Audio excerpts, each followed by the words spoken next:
Hello guys, welcome back to my channel UC ফ্যামিলিতে তোমাদের সবাইকে স্বাগতম।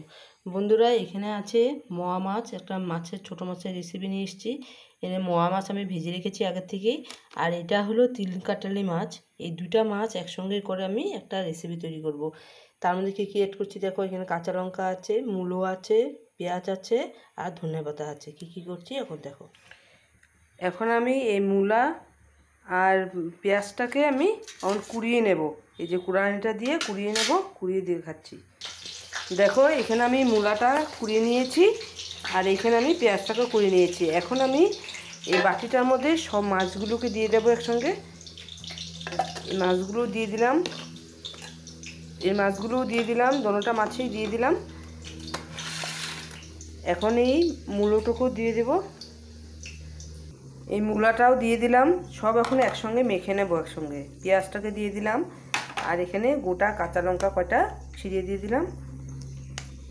এর মধ্যে আমি লবণ এড করে দিচ্ছি, হলুদ এড করে দিচ্ছি। যেরকম একসঙ্গে মেখে কাঁচা মাছটা করো, এইভাবে আমি ভাজা মাছটাকে এইভাবেই করব।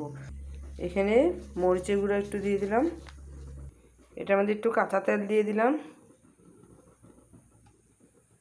যেহেতু এটা ভাজা মাছ, তার জন্য আমি সামান্য একটু জল এড করে দিচ্ছি। এখন ভালো করে মেখে নেব। মেখে এই কড়াইয়ের মধ্যে আমি তেল দিয়ে দিয়েছি, আর এটা পেঁয়াজগুলো ছিল, পেঁয়াজ অল্প কুচি করে দিয়েছি। এখন আমি কড়াইয়ের মধ্যে দিয়ে দেব। এখন এই কড়াইয়ের মধ্যে আমি মাছটাকে দিয়ে দিলাম। এখন হালকা হাতে এইভাবে নেড়ে এটাকে ঢেকে রাখবো। আর না, এই যে এখন একটা হালকা হাতে এইভাবে আস্তে আস্তে করে উঠাতে লাগবে, নাহলে মাছগুলো ভেঙে যাওয়ার ভয় থাকবে।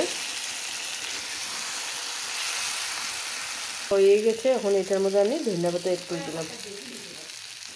এই দেখো বন্ধুরা, মাছ পাতুরি হয়ে গেছে। ভালো লাগলে লাইক শেয়ার কমেন্ট অবশ্যই করো, সাবস্ক্রাইব করে দিও, শেয়ার করে দিও। আর যারা যারা নতুন করে আমার পরিবারে জয়েন্ট হচ্ছে, তারা কিন্তু অবশ্যই কমেন্টে আমাকে জানাবে, তাহলে আমি তোমাদের পরিবারে জয়েন্ট হয়ে যাব। এইভাবে মুলু দিয়ে